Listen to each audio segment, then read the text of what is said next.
Kemiskinan adalah suatu keadaan di mana seseorang kurang mampu atau Ya, tidak mampu kalau cukup memenuhi ya belum kebutuhannya ya Mas, dalam soalnya kan hasil beberapa hal yaitu itu makanan, seberapa yang pakaian, penting dan bisa berbagai macam mandiri. lainnya. Bisa dari sini adalah seseorang yang bekerja sebagai pemulung untuk memenuhi kebutuhannya. Dia sendiri mungkin pernah bekerja di suatu tempat di Kira-kira nih mana Pak, dari dia bisa mendapat barang-barang Bapak yang uangnya ada dengan sedikit mudah. dari kita yang Mungkin saat itu terima ya Pak, maaf ya keuangannya kita sulit untuk dikendalikan, yang menjadikannya dia harus bekerja sebagai makasih Pak. Kira-kira nih penghasilan Bapak sehari-hari itu cukup nggak Pak buat membiayai kebutuhan hidup Bapak? Bisa dari sekolah ada tugas. Nah tugas itu terus bagaimana sih cara Bapak mengatur keuangan Bapak supaya cukup untuk memenuhi kebutuhan sehari-hari? Saya mau nanya Pak, sebelumnya nama Bapak siapa? Sarifudin. Oke, Bapak Sarifudin. Kira-kira Bapak Sarifudin ini aktivitas apa aja sih yang Bapak lakukan memilih pekerjaan ini sebagai sumber penghasilan?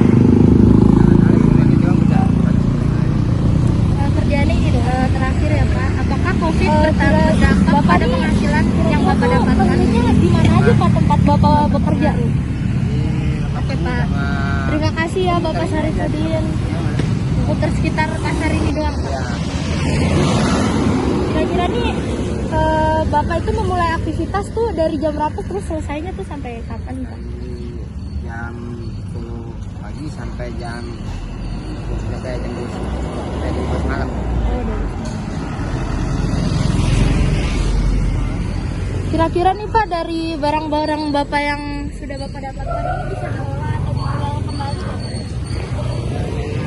Jadi kalau lagi sempat ya langsung gitu aja. Kira-kira nih penghasilan Bapak sehari-hari itu cukup gak Pak buat membiayai kebutuhan hidup Bapak? Cukup ya, Pak.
Ada beberapa sebab ataupun faktor yang menyebabkan seseorang bisa mengalami atau dalam situasi kemiskinan, yaitu faktor pertama yang dimana tempat dia bekerja upah minimumnya yang tidak memadai.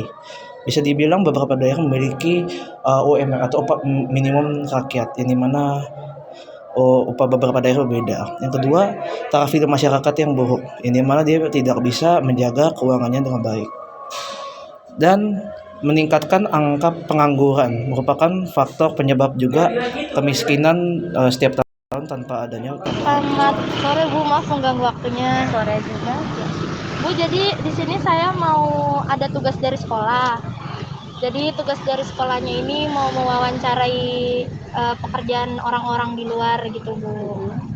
Jadi saya di sini mau wawancara Ibu. Sebelumnya nama Ibu siapa ya? Sri. Oh Bu Sri. Bu Sri ini punya anak berapa Bu? Oh 4. Ini yang paling kecil. Oh paling kecil ya Bu. Saya mau nanya Bu, kira-kira tuh aktivitas apa aja sih yang Ibu lakukan selain pekerjaan ini? Selain mulung, kami bersih-bersih, beres-beres rumah, beres-beres ruko. Oh beres-beres ruko.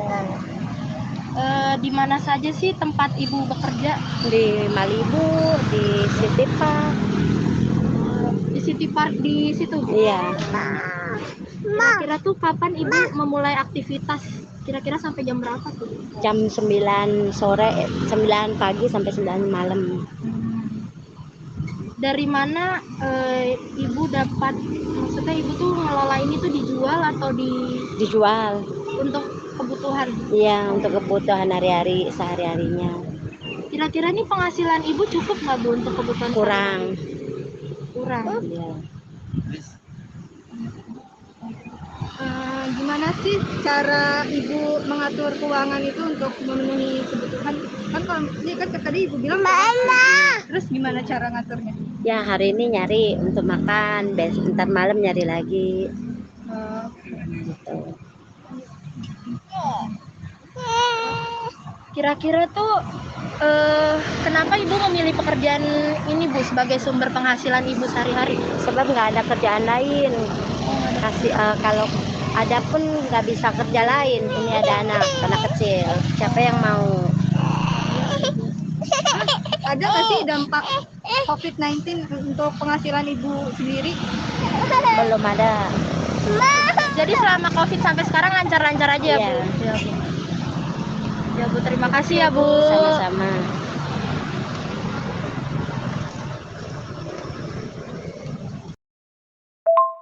Tunggu makan kue satu lagi. Udah. Balik. Enggak, udah bener gitu. Ya, apa ya? Itu lagi VN lagi. Buat dulu ya, nanya pertama.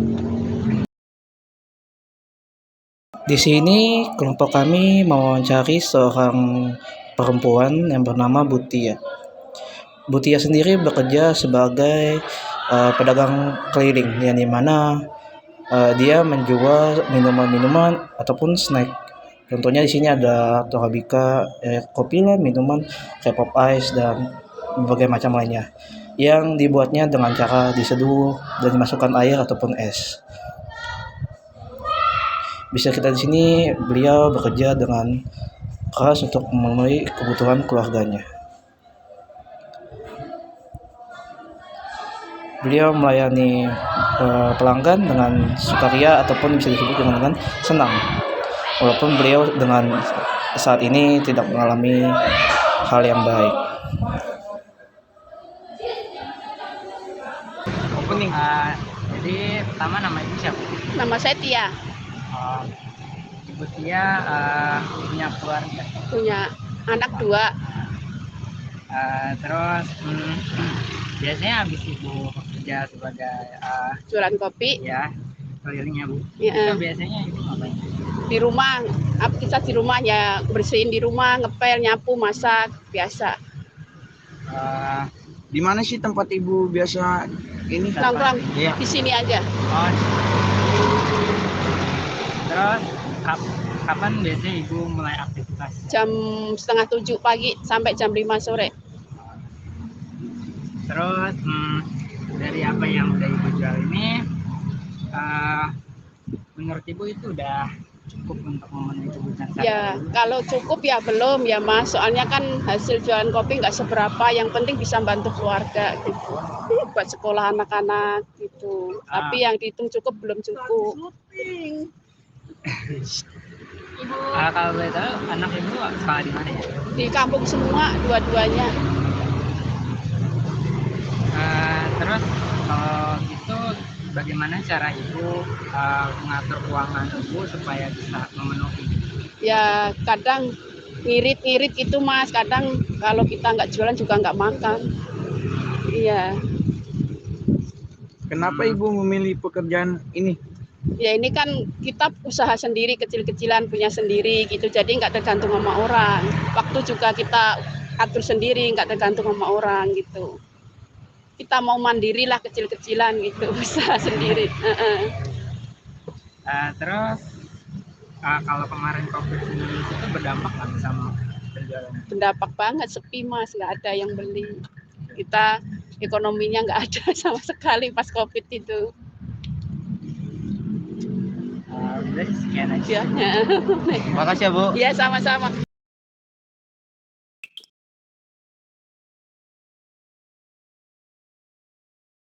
Kita hidup di dunia zaman sekarang sedang terancam oleh banyak resiko eksistensial yang tidak dapat diselesaikan oleh satu negara ataupun satu organisasi sendirian.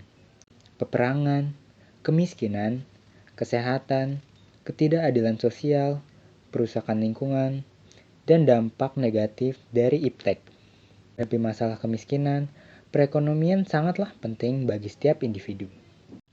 Ajaran sosial gereja menegaskan mengapa kita harus bertindak berdasarkan prinsip-prinsip kesejahteraan umum, martabat manusia, solidaritas, dan subsidiaritas. Jawabannya adalah karena menjadi manusia berarti turut ambil bagian dalam bertanggung jawab. Tak satu pun manusia yang dengan akal sehat menempatkan dirinya di luar kehidupan sosial. Melalui hukum kasih kepada Allah dan sesama, orang Kristiani sekali lagi diwajibkan secara moral untuk menolong sesamanya, melayani kesejahteraan umum, menolong setiap pribadi untuk hidup bermartabat, menjalani hidup yang sungguh manusiawi, dan melindungi hak asasi kelompok dan golongan.